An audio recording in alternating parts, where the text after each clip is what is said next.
Love की घंटी 1। You can't decide when it rings a. यह उपन्यास श्री दीपक सत्य द्वारा लिखा गया है। अध्याय 43। केवल खास लोग। जब राजू घर पहुंचा था तब उसकी माँ जी बेहद गुस्से में थीं। राजू को उनकी बातें सुनते ही समझ में आ गया था कि दर्शन भैया ने कुछ तो ऐसा कर दिया था जो बड़े बुजुर्गों को बिल्कुल बर्दाश्त नहीं हो रहा था।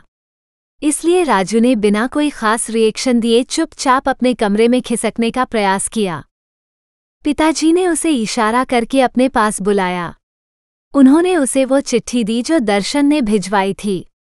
उन्होंने इशारे से ये भी समझाया कि इसके बारे में माँ जी को कुछ पता नहीं चलना चाहिए।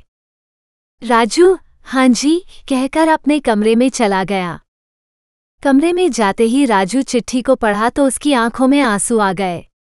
दर्शन भैया ने उसे और उसके पापा को दूसरे फंक्शन में बुलाया था, यानी वे दोनों दर्शन के खास लोगों में आते थे।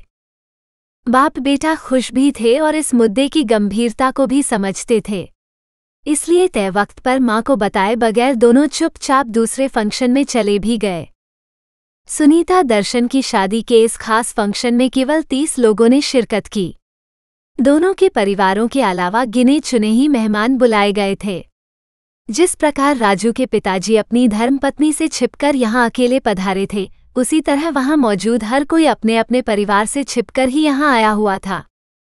जी हाँ, यहाँ केवल वे लोग थे जिन्हें दर्शन व सुनीता पसंद करते थे।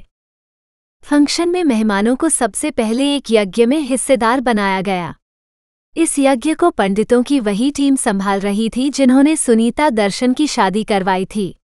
लिहाजा उन्होंने मेहमानों को वही दिव्य अनुभव करवाया जो शादी के वक्त वहां मौजूद लोगों ने किया था। तूने हमारे पाप धुलवा दिए। सुनीता दर्शन के दोस्त उन दोनों को यही कहकर उनका शुक्रिया अदा कर रहे थे। यज्ञ के बाद सबको जलपान करवाया गया।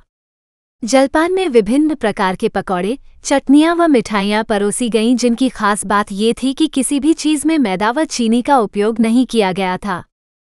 चाय पाचन को रोक देती है, ये कहकर दर्शन ने पीने के लिए जूस, शरबत व जलजीरा का प्रबंध करवाया था। उन सब में भी चीनी की जगह धागे वाली मिश्री का प्रयोग किया गया था। शुक्र है तूने यहाँ तो चीनी मैदा का न खाने का राग नहीं अलापा, वरना हमें तेरी पार्टी में घास खाकर गुजारा करना पड़ता। एक दोस्त ने कहा तो सबने उसका समर्थन किया। सुनीता सच बताने लगी तो दर्शन ने उसे रोक दिया। ओए तू भाभी को मत रोक। भाभी आप ही बताओ, ये टेस्टी सा ब्रेड पकौड़ा भला बिना मैदा के बन सकता है? ये कुछ भी बकवास करता है। एक दोस्त ने कहा, अरे देवर जी, इन्होंने बेकरी में जाकर आटे और सूजी के ब्रेड अपनी आंखों के सामने बनवाए थे। आप जो ब्रेड पकौड़ा खा रहे हो वो मैदा का नहीं बना है। सुनीता ने यह बात सिर्फ अपने मन में कही। सब लोग मधुर संगीत सुनते हुए जलपान करते रहे और दर्शन को सुधरने के लिए मुबारकबाद देते रहे। अंत में सुनीता का सब्र जवाब दे गया। उसने सबको बताया कि उसके पति ने चीनी मैदा न खाने की जिद आज भी नहीं छोड़ी, उल्टा उसने उन सबको भी बिना चीनी व मैदा के व्यंजन खिलवा दिए। किसी एक को भी सुनीता की बात पर यकीन नहीं आया। एक एक करके सभी हलवाई के पास पहुंच गए। मुझे भी यही लगता है कि ऐसा नहीं हो सकता, मगर इन बाबूजी ने खाना बनाने पर खोजबीन कर रखी थी। हमें हर चीज का इलाज बता दिया। गुलाब जामुन में मैदा की जगह अरारोट डलवाया, चाशनी धागे वाली मिश्री की बनवाई और ब्रेड तो ये खुद बनवा कर लाए थे। मुझे भी यकीन नहीं आ रहा, मगर सच यही है कि मैंने जीवन में पहली बार बिना चीनी से मिठाई बनाई और बिना मैदा के नमकीन व्यंजन बनाए हैं। हैरान हलवाई ने दर्शन के सामने हाथ जोड़कर कहा, तुम लोग ये बताओ कि किसी को पता भी चला कि चीनी मैदा नहीं है? दर्शन ने सबको पूछा तो सब शर्मिंदा होकर बगले झांकने लगे। इसका मतलब बिना चीनी के मिठाई और बिना मैदा के नमकीन व्यंजन बन सकते हैं। दर्शन बाबा की जय कहते हुए एक दोस्त ने दर्शन को उठाया और डांस फ्लोर पर ले आया। देखो जी, जिसको नाचना नहीं आता वे सबसे आगे आ जाएं। अपने अपने फेवरेट गाने बताएं, माँ सरस्वती की कसम सबको नचवाकर छोड़ूंगा। डीजे ने ऐलान करते हुए कहा और डांस पार्टी शुरू हो गई। सबके सब शर्म त्याग कर नाचने लगे। वहां को कोई बूढ़ा व्यक्ति नहीं था जिसे बच्चों के डांस से चिढ़ मच रही हो। वहां को कैमरा पसंद नहीं था जिसकी शर्म के चलते को नॉन डांसर अपने अरमान दबा रहा हो। वहां सब एक दूसरे का मजाक भी उड़ा रहे थे और जबरन एक दूसरे को नचवा भी रहे थे।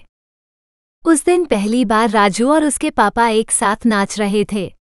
अधिकतर मेहमानों की तरह उन दोनों को भी नाचना नहीं आता था, पर चूंकि वहां कोई एक दूसरे को जज नहीं कर रहा था, इसलिए किसी को चिंता नहीं थी कि वे नाचते हुए कैसे लग रहे हैं। सब मस्ती करते हुए नाच रहे थे। जब भी कोई थक कर बैठ जाता, कोई ना कोई उसे मेरा फेवरेट गाना बोलकर अपने साथ नचवाने लगता। राजू के पिताजी को 3 बार उन लोगों ने अपने साथ नचवाया जिन्हें वे बिल्कुल भी नहीं जानते थे। उस पार्टी में मौजूद सभी को ये बात पता थी कि आज यहाँ केवल वे लोग हैं जो दर्शन सुनीता के सबसे प्रिय लोग हैं। इसलिए बेशक वे आपस में एक दूसरे को नहीं जानते थे, मगर प्रियजन के ठप्पे के कारण वे एक दूसरे से जानकार जैसा ही व्यवहार कर रहे थे। 2 घंटे तक नाचने के बाद राजू के पिताजी थक कर बैठ गए। जिसने भी उन्हें नचवाने का प्रयास किया उन्होंने हाथ जोड़कर मना कर दिया। भैया, पिताजी का फेवरेट गाना तो कोई बजा ही नहीं। अपने पिता के मजे लेते हुए राजू बोला तो पिताजी को गुस्सा भी आया और हंसी भी। सबने आकर राजू के पिताजी को घेर लिया।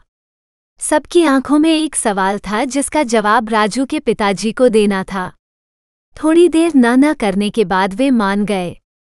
उन्होंने एक गढ़वाली लोकगीत की फरमाइश ये सोचकर की कि डीजे के पास वो गाना नहीं होगा। डीजे के पास वास्तव में वो गाना नहीं था, मगर उसके पास गिटार था। आप शुरू करो, साथ में हम भी गाएंगे, दर्शन ने कहकर राजू के पिता को धर्म संकट में डाल दिया। उन्हें पहले सिर्फ नाचना था, मगर अब तो गाते हुए नाचना था। आइए चाचा जी, न जाने फिर यह मौका कब आएगा, सुनीता ने कहकर राजू के पिता पर प्रेशर डाला तो उन्होंने गाना शुरू कर दिया। डीजे ने रिधम पकड़ी और वो गिटार बजाने लगा। धीरे धीरे वे सब लोग भी गाने लगे जिन्हें वह गाना आता था। जिन्हें नहीं आता था वे अपने अपने अंदाज में गढ़वाली डांस करने लगे। धीरे धीरे राजू के पिता को जोश आ गए। वे गाते हुए नाचने भी लगे और सभी उनका साथ देने लगे।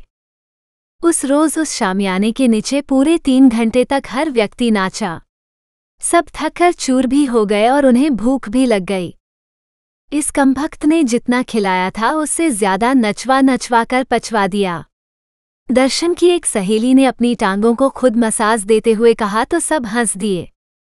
सुनीता, अगर मुझे कुछ खाने को न मिला तो मैं तेरे पति का दिमाग खा जाऊंगी, सुनीता की सहेली ने सुनीता के कान में कहा। कोशिश करके देख ले, वो तेरा दिमाग न खा जाए तो मेरा नाम बदल दियो, सुनीता बोली। 10 मिनट बाद सभी एक स्वर में खाना खाना चिल्लाने लगे। काम पर जुटे हलवाई और उसके साथियों ने ऐसी पार्टी कभी नहीं देखी थी। उन्हें लग रहा था कि वहां सारे के सारे शारीरिक रूप से तो बड़े हो गए हैं, मगर दिमाग से बच्चे ही हैं। उन्हें कौन समझाता कि यदि बड़ों को दुनियादारी के ढकोसलों से निकाल दो तो उनके भीतर छिपा हुआ बच्चा 1 मिनट गुलाटी लगाकर बाहर आ जाता है।